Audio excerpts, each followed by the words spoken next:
Hi, everybody, and welcome into the Sporting News studio. I'm Stephen Levine from NASCAR Illustrated, sitting with Sporting News' very own Bob Pockrass and Tom Vandervoort, talking NASCAR's preseason top 25 as ordered by the intrepid reporting staff of Sporting News. I had nothing to do with it. And thank God. And at the top is Brad Keselowski. If I was doing it, I might not have put Brad Keselowski I can tell you that I did not on my ballot. I would have put. Did not have Brad who'd you have? Keselowski. Jimmy? No. Okay. I had Casey Kane. Okay. Really? I had Casey Kane, and it's like it depends on the day. Because one day I'm like Denny Hamlin, next day I'm like Casey Kane, and then because I think like who could be this year's Brad Keselowski? So wait a minute, are Casey Kane and Denny Hamlin they're your 1-2? Not necessarily, like, but like the thing is like I think that Hamlin could have a breakout year.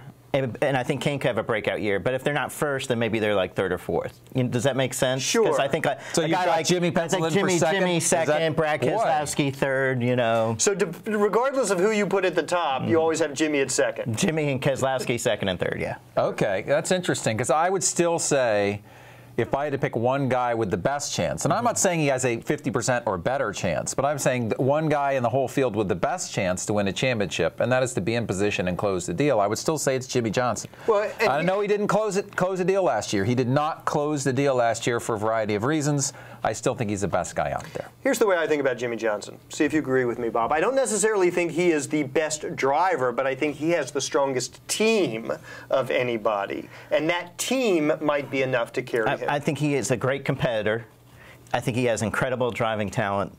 I think obviously the way he works with his team is better than everybody else. And the fact that Hendrick has so much depth and it's a new car, that's why I would have the Hendrick guys up near the top, because I think, you know, this plays into their hands. Well, what do you think about the fact that we do have a new car and the whole adaptability? Obviously, with the chase format, what you learn in the first 26 races, you then apply in the last 10 races. So does that make the fact that it's a new car more important or less important?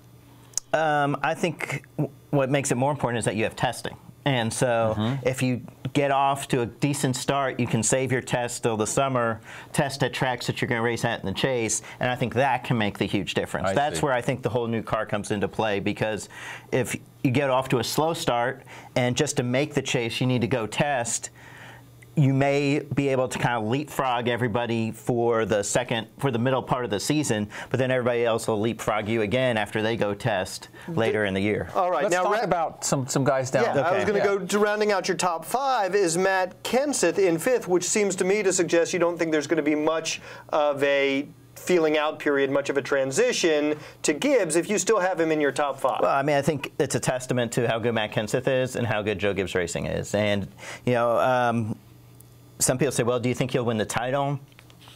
I think that you still have a little bit of a transition, a little bit of a learning period. So I wasn't going to say, well, he'll just go there and win a Cup championship. But I think he's going to be strong. So learning, he and Jason Ratcliffe, you don't think that's necessarily a relationship that's going to take some time to gel?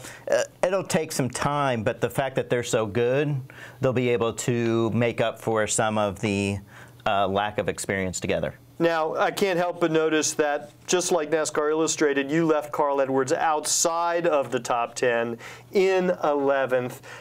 Does that mean last year wasn't as big of an anomaly and there might actually be an issue?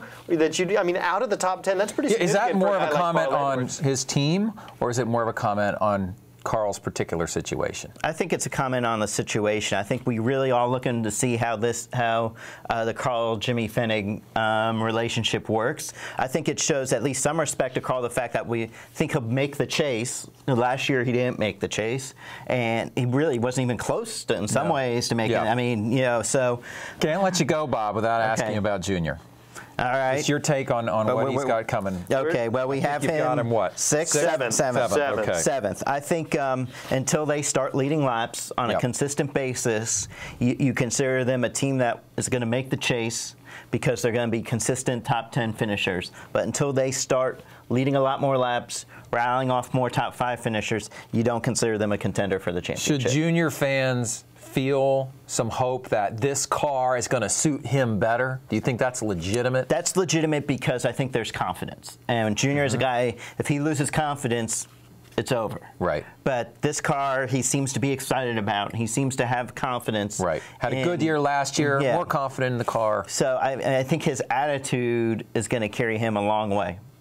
All right. That's Bob Pockrass and Tom Vandervoort. I'm Stephen Levine. Thanks a lot for watching.